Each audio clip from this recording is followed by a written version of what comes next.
पूछा भगवान ने कि समुद्र को कैसे पार किया जाए। विभीषण जी कहे प्रभु प्रार्थना करिए। राम जी प्रार्थना में बैठ गए।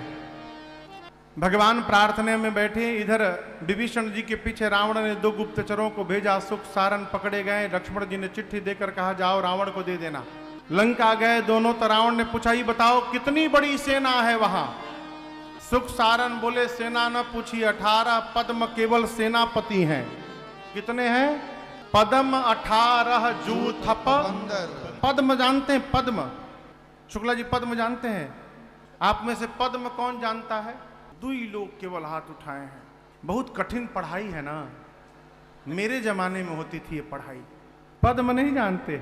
साथ में गिनिए, इकाई, दहाई, सैकड़ा, हजार, 10,000, फिर लाख, 10 लाख, करोड़, 10 करोड़, अरब, 10 अरब, खरब, 10 खरब, नील, 10 नील, फिर 1 पद्म। ये 1 पद्म हुआ। सुख सारन बोले 18 पद्म केवल सेनापति हैं वहां पर। अब एक सेनापति के नीचे 1100 सिपाही होते हैं। अब गुणा लगाइए कितने बानर थे वहां पर। क्या उतने बानर थे? भगवान जाने। लेकिन मुझे लगता है कि सुख सारन सोचे कि रावण को ऐसा बता दो कि इसका दिमाग फट जाए वहीं पर। इसलिए बोले 18 पद्म सेनापति हैं। रावण बोला सबसे वीर योद्धा कौन है वहां पर? बोले वहां पर तो योद्धाओं का समुद्र था, वीर का तो पता नहीं चला सरकार, लेकिन एक बानर सेना से निकालकर किनारे अलग बांधा गया था। हमने पूछा भाई ये बानर अलग क्यों है? तो बताया गया कि सेना का सबसे कमजोर दीनहीन बानर है ये, इसकी गिनती नहीं है वीरों में। रावण पूछा कौन था वो? बोले जो लंका में आग लगाने आया था। हाँ, कहते लंका में जो आया था वहां का सबसे छोटका बानर है, उसकी गिनती नहीं होती वहां पर। वहां ऐसे ऐसे योद्धा हैं, ये तो कहिए राम जी सबको बांध करके रखे हैं। छोड़ दिए होते तो सब तक आकर आपको नोच के लेके चले गए होते। उन दोनों ने भी रावण को समझाया। सुख सारन ने, रावण ने उनको भी लात से मारा। राम जी के पास आए। मुनि थे, शाप के कारण असुर भय थे, अपना रूप प्राप्त करके अपने आश्रम गए। इधर 3 दिन बीत गया। विनयन मानत जलधि जड़ गए, 3 दिन बीत बोले राम सकोप तब भय बिन होई न प्रीत। 3 दिन में मार्ग नहीं मिला। भगवान को आया क्रोध, निकाले। बोले लक्ष्मण जी निकालो धनुष बाण मेरा, अभी बताता हूं समुद्र को। और धनुष पर बाण रखकर जैसे भगवान ने खींचा कान तक, पूरे समुद्र में खलबली मच गई हो। जीव जंतु अकुला गए, व्याकुल हो गए। समुद्र नारायण प्रकट हो गए। तुरंत भगवान के सन्मुख कहे त्राहि माम, क्षमा करिए प्रभु मुझे।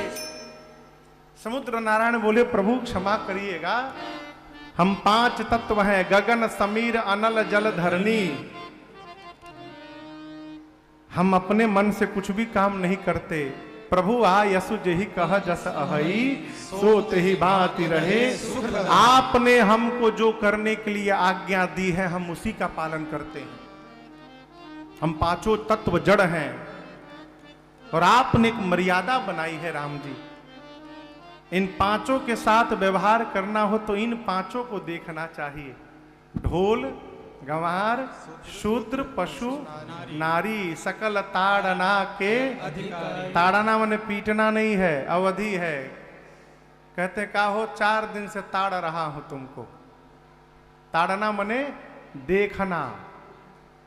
बोले 5 तत्वों के साथ व्यवहार करना है तो इन 5 को देखना चाहिए। ढोल, गंवार, शूद्र, पशु, नारी को।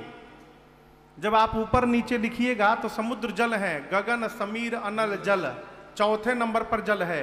ढोल, गंवार, शूद्र, पशु, जल के नीचे पशु आएगा। बोले प्रभु मैं जल हूं, मेरे साथ व्यवहार करने के लिए आपने मर्यादा बनाई है। पशु को देखना चाहिए। क्या?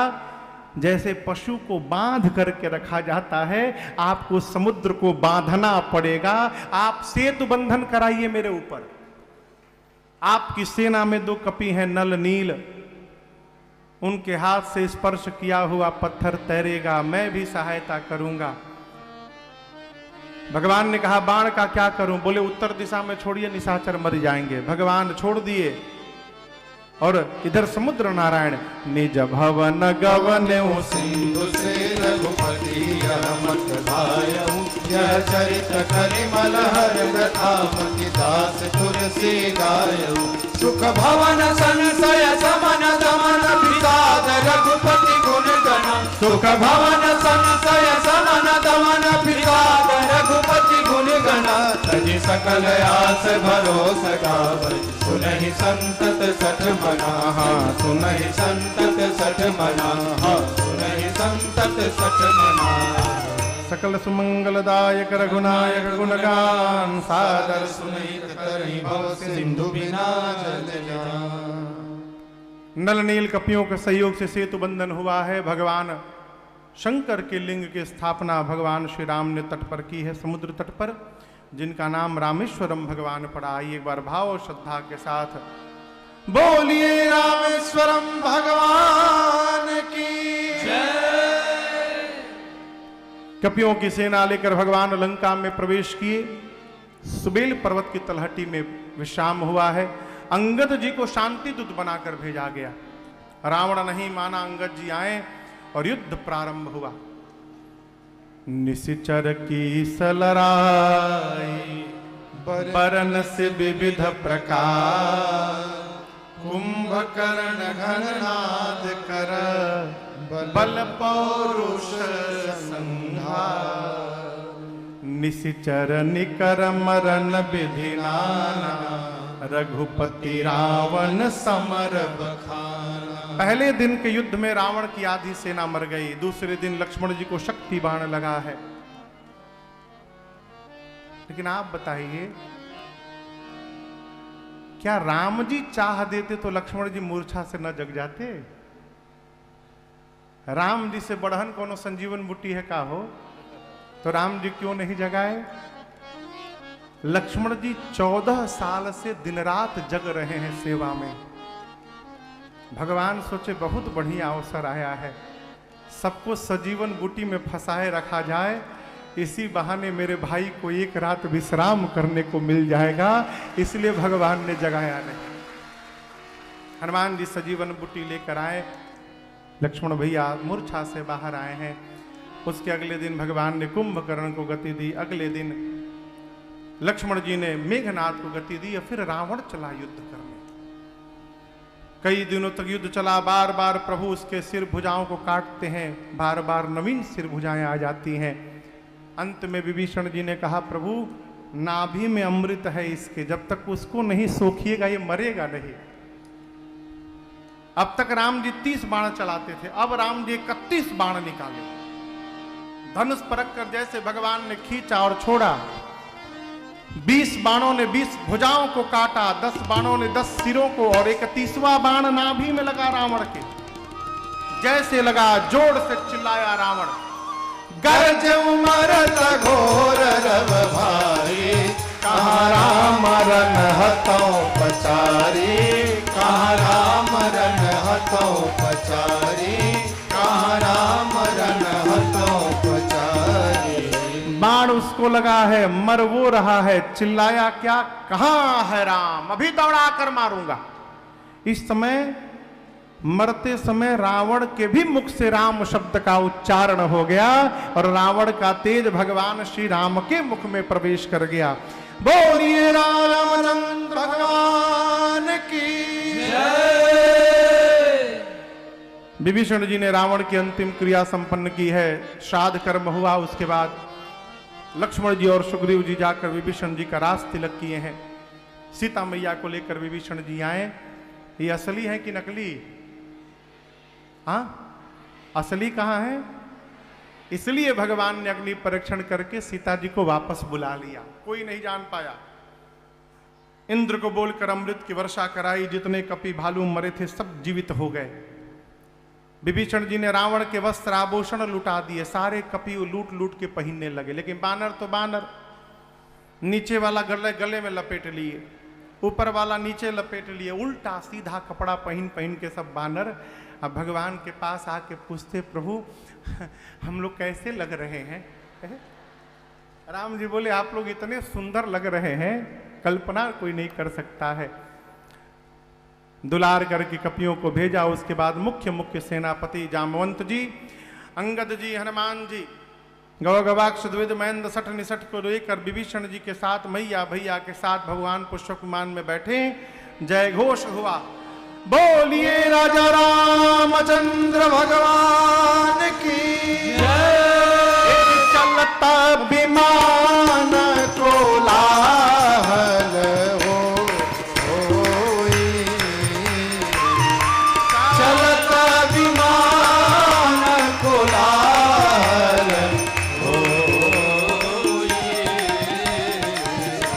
जय रघुवीर कहै सब कोई, जय रघुवीर कहै सब कोई, जय रघुवीर कहै सब कोई। माँ को दर्शन कराते, सेतु बंधन रामेश्वरम भगवान दर्शन कराते, जहां जहां रुके थे तीर्थराज प्रयाग आए। प्रयाग से प्रभु ने हनुमान जी को कहा आप शीघ्र अयोध्या जाइए, भरत जी को मेरे आने की सूचना दीजिए, एक दिन बचा है, कहीं ऐसा ना हो सूचना न मिलने के कारण भरत अपने प्राण का त्याग कर दे। इसके बाद भगवान श्रृंगवेरपुर आए। सीता जी ने गंगा जी की मनौती मांगी थी, मैया ने पूजन किया। भगवान निषाद राजगुह से मिले, केवट भैया से मिले। इधर ब्राह्मण का रूप धारण करके भरत जी के पास हनुमान जी पहुंचे। भरत जी दौड़ कर गए गुरु जी के पास, पूरी बात बताएं। गुरु जी ने सेवकों को बुलाकर आदेश दिया, पावनपुरे रुचिर यह सुन कपीस अंगद लंकेशा, पावनपुरी रुचिर यह देशा, सुनु कपीस अंगद लंकेशा, पावनपुरी रुचिर यह देशा। सुनो जामवंत बजरंग बली, सुनो जामवंत बजरंग बली, मुझे प्राणों से भी प्यारी है ये अवधपुरी, मुझे प्राणों से भी प्यारी है ये अवधपुरी। ये है अवधपुरी, ये है अवधपुरी, ये है अवधपुरी, ये अवधपुरी, मुझे प्राणों से भी प्यारी है ये अवधपुरी, मुझे प्राणों से भी प्यारी है ये अवधपुरी, मुझे प्राणों से भी प्यारी है ये अवधपुरी।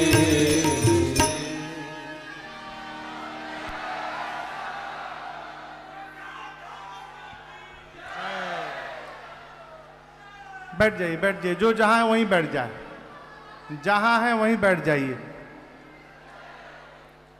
भगवान पुष्पक विमान से अयोध्या में उतरे हैं। उसके बाद पुष्पक विमान को कुबेर के पास भेजा है। आकर भगवान ने लक्ष्मण भैया के साथ सबसे पहले गुरुदेव भगवान के श्री चरणों में दंडवत किया है। गुरु जी ने उठाकर हृदय से लगाया, कुशलता पूछी है। अब भरत भैया ने जाकर रघुनाथ जी को दंडवत किया है। बरबस प्रभु ने भरत भैया को उठाया है, हृदय से लगाया। अयोध्यावासी सोचने लगे काश राम जी एक बार हम लोगों को भी अपने गले लगा लेते। तो यहां राम जी एक साथ अनेक रूप में प्रकट हो गए, अनेक रूप में भगवान प्रकट भय और जथा जोग मिले सबही कृपाला। जितने लोग थे भगवान सबसे मिले हैं।